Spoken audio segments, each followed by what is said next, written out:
What do you mean, not enough rooms? I said to Arijit Banerjee, the lobby manager of the Goa Marriott. See, what I am trying to explain is, Arijit began in his modulated, courteous voice when Mom cut him off. It's my daughter's wedding.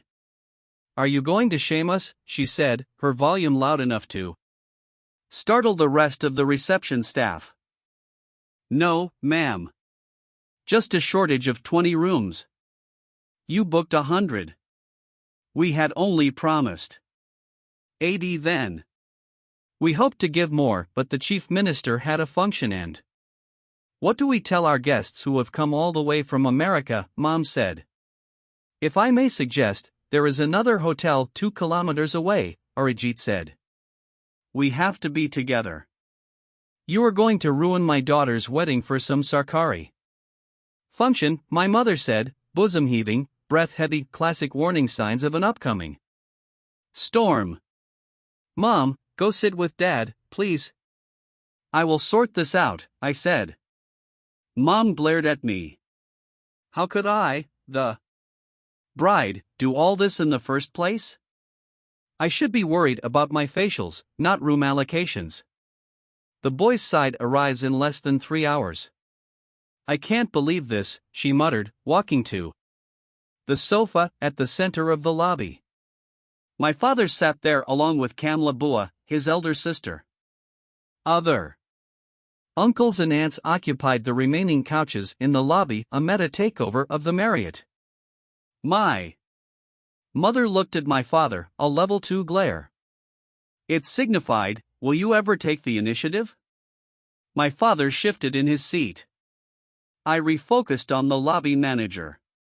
What can be done now, Arijit? I said. My entire family is here. We had come on the morning flight from Delhi. The Gulatis, the boys' side, would take off from Mumbai at 3 p.m. and land in Goa at 4. 20 hired Innovas would bring them to the hotel by 5. I checked the time, 2:30 p.m. See, ma'am, we have set up a special desk for the Mehta Gulati wedding, Arijit said. We are doing the check-ins for your family now. He pointed to a makeshift counter at the far corner of the lobby where 3 female Marriott employees with permanent smiles sat. They welcomed everyone with folded hands. Each guest received a shell necklace, a set of key cards for the room, a map of the Marriott Goa property and a wedding information booklet. The booklet contained the entire program for the week, including the time, venue and other details of the ceremonies. My side will take 50 rooms. The Gulatis need 52, I said. If you take 50, ma'am, we will only have 30 left for them, Arijit said. Where is Suraj? I said. Suraj was the owner of Moonshine Events, the event manager we had appointed for the wedding. We will manage last minute is what he had told me. At the airport, Arijit said. My father ambled up to the reception desk. Everything okay, Beta? I explained the situation to him. 30 rooms. The Gulatis have 120 guests, my father said. Exactly. I threw up my hands. Mom and Kamla Bua came to the reception as well. I told Sudarshan also, why all this Goa? Business? Delhi has so many nice banquet halls and farmhouses. Seems like you have money to waste, Kamla Bua said. I wanted to retort, but my mother gave me the mother look. They are our guests, I reminded myself. I let out a huge breath. How many from our side? My mother said. Mehta family has 117 guests, ma'am, Arijit said, counting from his reservation sheets. If we only have 80, that is 40 rooms for each side, I said. Let's reallocate. Stop the check-ins for the Metas right now. Arijit signaled the smiling ladies at the counter. They stopped the smiles and the check-ins and put the shell necklaces back in the drawer.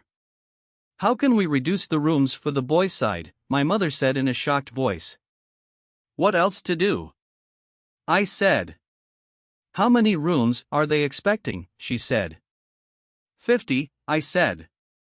Call them now. They will readjust their allocations on the way here. How can you ask the boys' side to adjust? Kamla Bua said. Aparna, are you serious?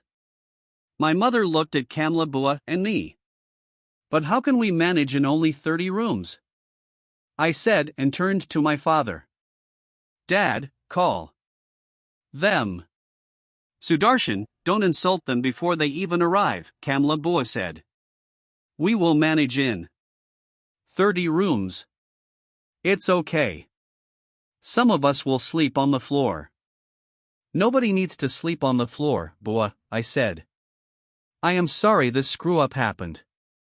But if we have 40 rooms each, it is 3 to a room. With so many kids anyway, it should be fine. We can manage in 30, my mother said. Mom? That's 4 to a room. While the Gulatis will have so much space. Let's tell them. No, my mother said. We can't do that. Why? They are the boys' side. Little bit also you don't understand? I didn't want to lose it at my own wedding, definitely not in the first hour of arrival. I turned to my father.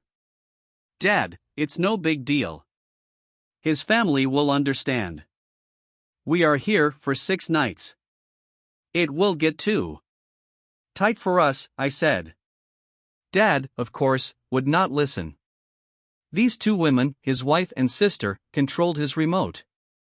For once, both of them were on the same page as well. Beta, these are norms. You don't understand. We have to keep them comfortable. Girl side is expected to adjust, he said. I argued for 5 more minutes. It didn't work. I had to relent and do what the girl's side needs to do, adjust. You and Aditi take a room, my mother said, referring to my sister. Let her be with her husband. What will Jiju think? I said. Anil will adjust with the other gents, Kamla Bua said. Over the next 20 minutes the 2 women sorted the extended Meta family comprising 117 people into 30 rooms.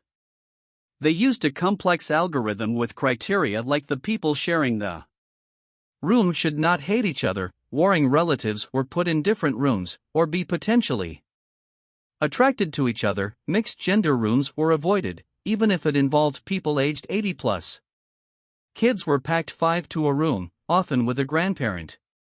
Kamla Bua, herself a widow, dramatically offered to sleep on the floor in my parents' room, causing my father to offer his own bed and sleep on the floor instead. Of course, Arijit kept saying that they would put extra beds in the room. But how can you compare sleeping on an extra Marriott bed with the Punjabi Bua's eternal sacrifice of sleeping on the floor? I am happy with roti and a car, Kamla Bua said. It's the Marriott. There is enough food, Bua, I said. I am just saying. Can you please focus on the reallocations? We all need to be checked in before the Gulatis arrive, I said. In the middle of this chaos, I forgot what I had come here for. I had come to change my life. Forever.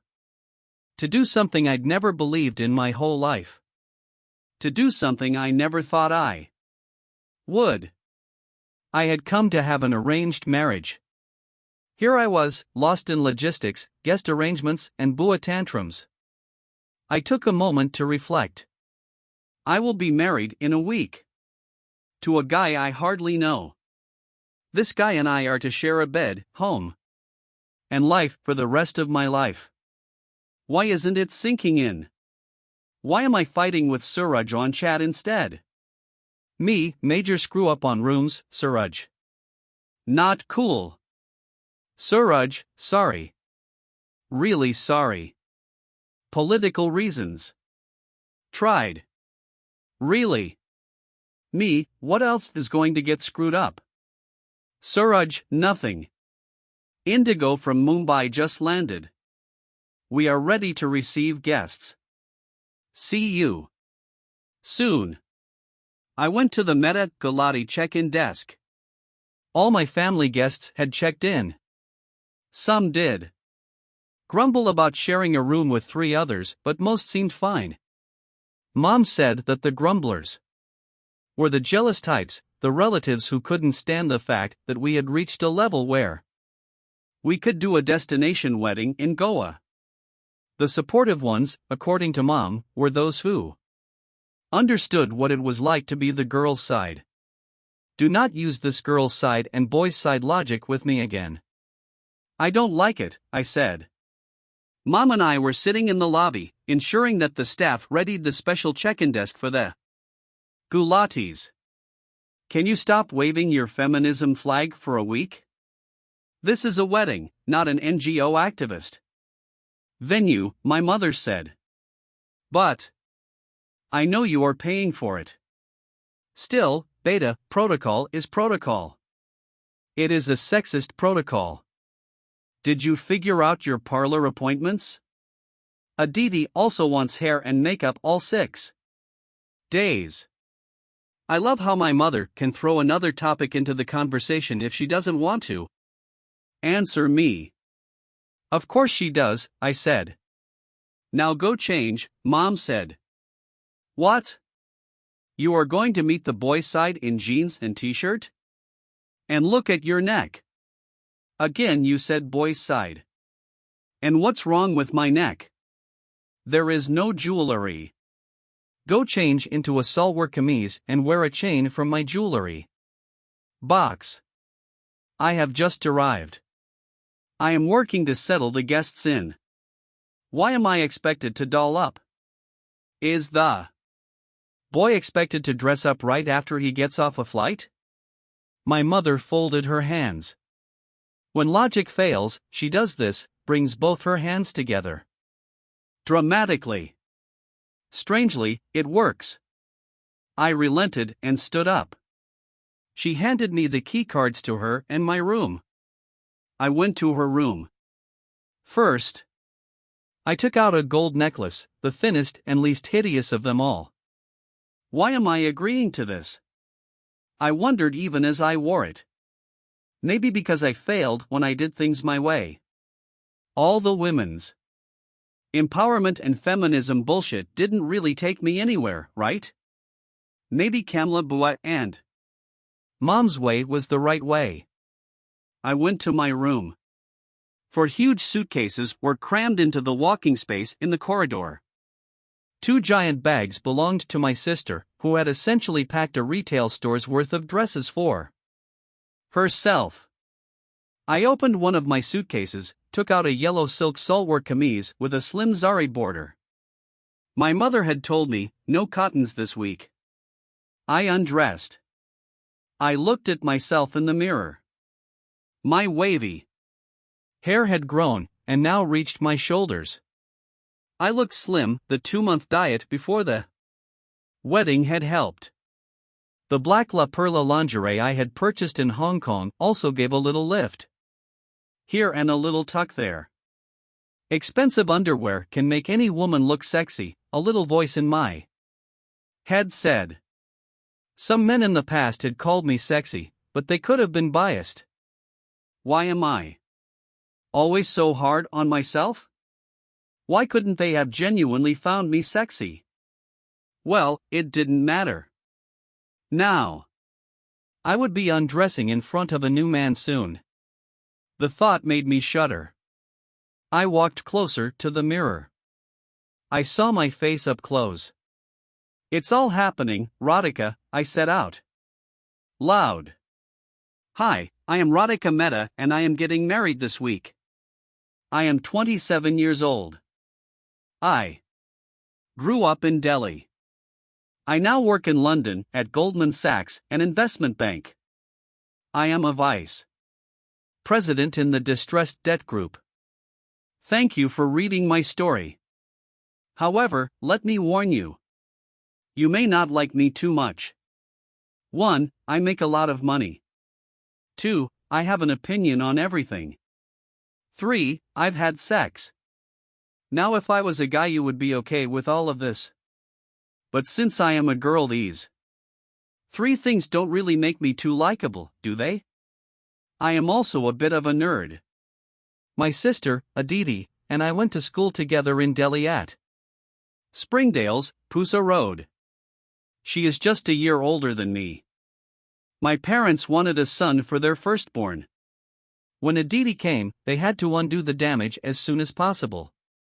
Hence, my father, SBI Narayana, Vihar branch manager Sudarshan Mehta, decided to have another child with his homemaker wife, Aparna Mehta.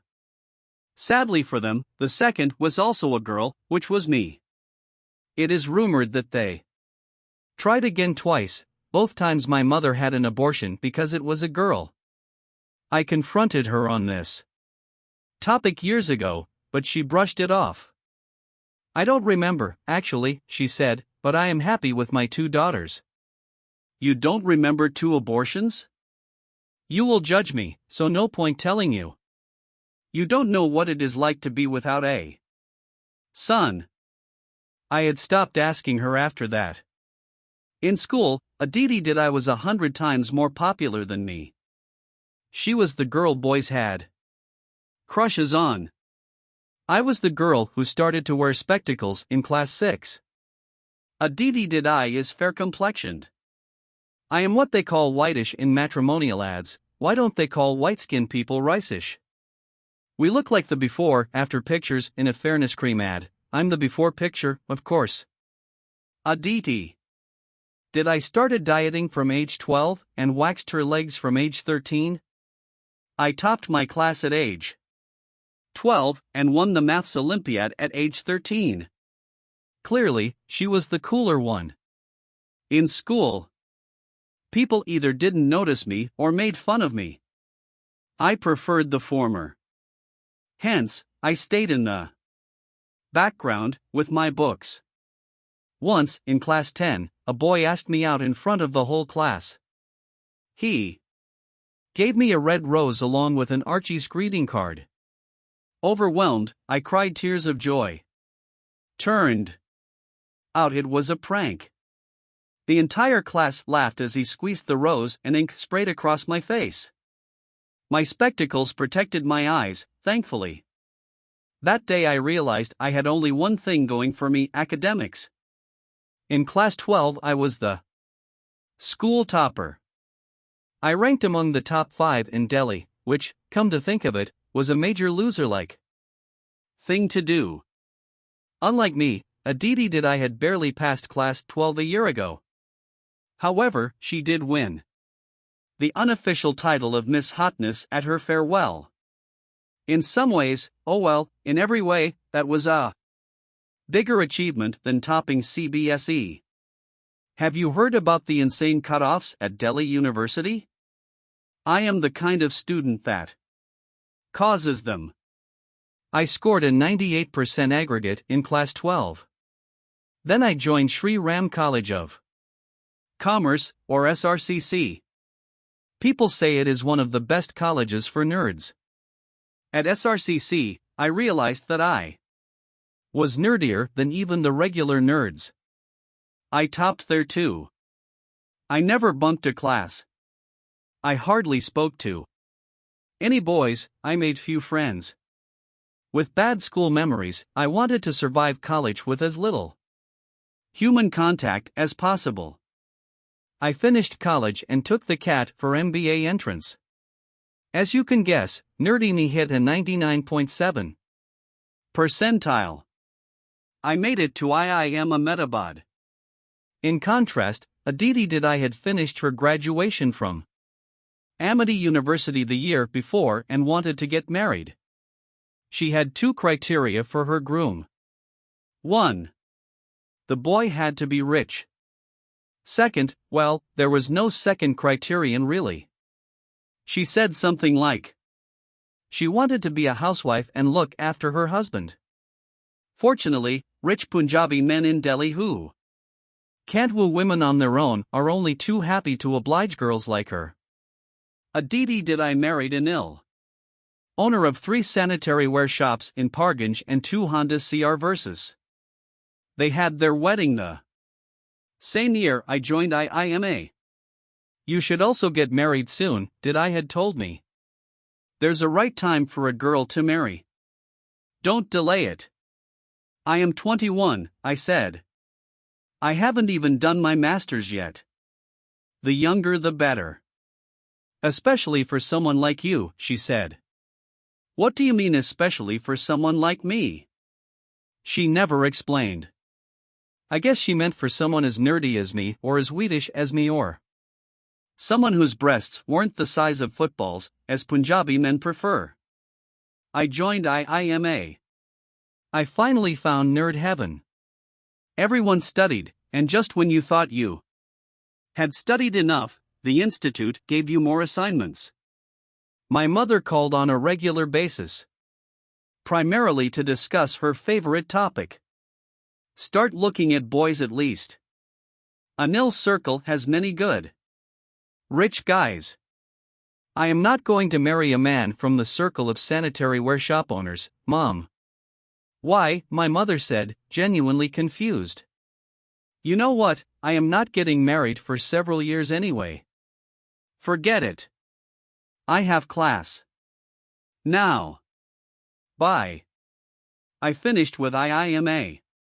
Overachiever me had a job offer on day 0, the prime slot for recruiters. I got an offer to be an associate at Goldman Sachs, New York. The job paid an annual compensation of $120,000. 48 lakh rupees a year, for lakhs a month, Mom, I told her on the phone. I heard nothing in response. Most likely she had fainted. My father had never crossed a third of this amount in his 25-year career with the State Bank of India. Are you there, Mom? How will I ever find a boy for you, she said. That was her prime concern. Her 23-year-old daughter, who grew up in middle class West Delhi, had cracked a job at one of the biggest investment banks in the world, and all she cared about was its impact on her groom hunt.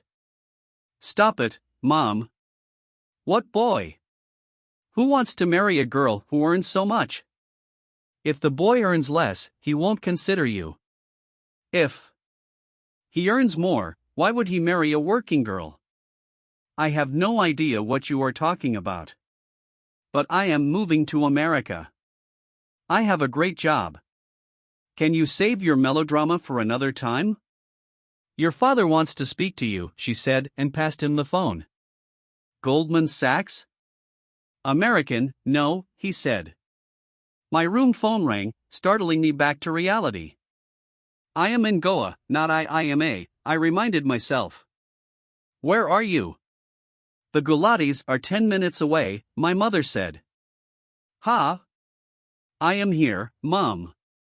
In my room. Are you dressed? I looked in the mirror. Yeah, almost. Come down fast. What are you wearing? The yellow salwar kameez. Zari border. Silk? Yes. You wore a chain? Yes. Come then. Hey, remember me? I heard a voice behind me. I turned around. Brijesh, I said to my husband-to-be. Hi. I didn't know what to do next. Should I look shy? Should I giggle? Should I give him a hug? Like an idiot, I shook hands with him while he adjusted his black-rimmed spectacles with his left hand. Unlike how he'd looked in the Skype calls of the past few weeks, he was thinner, his white kurta and blue jeans hanging a bit on him. His neatly combed side-parted hair made him look like those schoolboys whom teachers first asked to become prefects. I smelled strong aftershave. I was in the lobby. The boys' side had arrived. They crowded around the special check-in desk. The hotel staff brought in trays filled with glasses of coconut water. I made them get the coconut water. It wasn't part of the package, Suraj told me. He was trying hard to compensate for the room's disaster. He gave me a printout of the week's plan. I glanced at it. Radhika weds Brijesh, itinerary for the week. Day 1, arrival, check-ins, briefing, relax in resort. Day 2, Goa Darshan tour for elders and children, 11 a.m. to 6 p.m. Bachelor party for Mr. Brijesh Gulati at Club Cubana, 8 p.m. Bachelorette party for Ms. Radhika Mehta at LPK, 8 p.m. You have organized buses for the bachelor parties? I said. Yes, ma'am. The buses will be there at 7:30 at the front entrance. I read further. Day 3, Bhajan and Puja in function room, 4 p.m. Day 4, Mendi counters for all ladies in function room, 12 to 6 p.m. Day 5, Sangeet in function room, 8 p.m. The choreographer is here for the Sangeet practice? I said. No, ma'am. He will arrive in 2 days. He said that's enough time for practice. I looked at the itinerary again. Day 6, wedding at the Grand Ballroom and the main lawns, 8 p.m. Day 7, checkouts and departures, 12 noon. Suraj handed over the other sheets with details about each function and venue. Sorry about the room's goof-up, madam. Everything is under control now, he said. Suraj had just left when Brijesh came up behind me. This place is beautiful. Great idea to have a wedding in Goa, he said. His accent was 90% Indian and 10% American. From a distance I saw my parents at the Marriott entrance, greeting Brijesh's parents and their relatives with folded hands. I focused back on Brijesh. Thank you. I always wanted a destination wedding, I said. Awkward silence for 10 long, slow seconds. What are we supposed to say to each other? Should I break the ice? Should I say, hey, we can officially start having sex in a week? Shut up. Radhika. Shut the fuck up. You look, Brijesh paused, searching for an apt word, beautiful. Could you do no better, Mr. Groom? Stop it, Radhika, I scolded myself. Yeah, stop it. Radhika. I have to tell you about this bad habit of mine. I have this little person, this inner mini-me, who keeps chattering about every situation or person around me. Sometimes, this mini-me overwhelms me so much I have to think hard to remember what just happened. Thank you, I said. Thank you, Brijesh. And what sort of a name is Brijesh? Can it be more unfashionable? Radhika, you are going to marry a guy called Brijesh. You will be Mrs. Brijesh Gulati. That's terrible. Okay, stop it. Stop it. Radhika. He's come a long way. He's a nice guy. That's what matters, right? Yellow looks nice on you, Brijesh continued. Actually, yellow sucks on me, what with my famous Swedish complexion. I wore this because Mom wanted a sunflower in the lobby when the Gulatis arrived. Okay, he is trying. Thanks, I said. Say more, you stupid girl. Your kurta is also nice, I said. Duh, could you be more stupid? Hello, beta. A man in his early 50s along with his wife came up to me. They seemed too enthusiastic to be complete strangers. It took me a second to place them. All right, they were my in-laws. Mr. Adarsh Gulati and Mrs. Sulochana Gulati. Radhika, behave. Don't say anything stupid. Be like Mom. Be like Aditi. What would Aditi do? She would touch their feet. Come on, dive, then. I bent down. I touched the feet of people I had only Skyped twice in my life, but who now deserved my total respect. My parents had met them several times, of course. Dad told me they were nice people. Nice people? How does anyone figure out nice people? Are there any nice people in this world? See, my mind won't stop chattering. Ever. How was your flight, uncle? I said. Just 1 hour from Mumbai. Not like Brijesh, who has come from halfway across the world. Adarsh uncle said. For you, of course, Sulochana auntie said and cupped my cheeks. She planted a big kiss on my forehead. I guess, considering this is a country where in-laws burn brides, they did seem like nice people. More of Brijesh's relatives swarmed around us. Come, see the Dulhan, one of the aunts said. The monkey was out of the cage and there was a free sighting in the lobby. A crowd gathered around me. I tried to remember as many names as possible. My mother's sisters, Rohini Masi and Gunjan Masi, Brijesh said, and that's Dad's brothers.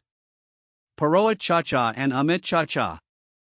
Bob went my head as I wished them all. If I saw anyone with even a hint of white or dyed or henna-tinted hair, I went for their feet. Exactly as my mother would expect me to. Amid the introductions and obsequious respect going on, Brijesh pulled me aside. Hey, is this too much for you? I shrugged. Is there somewhere we could take a walk, he said. There, he was being sweet. I had told him earlier I wanted to get to know him better, and he was making an effort. Sure. Let's go to the poolside, I said.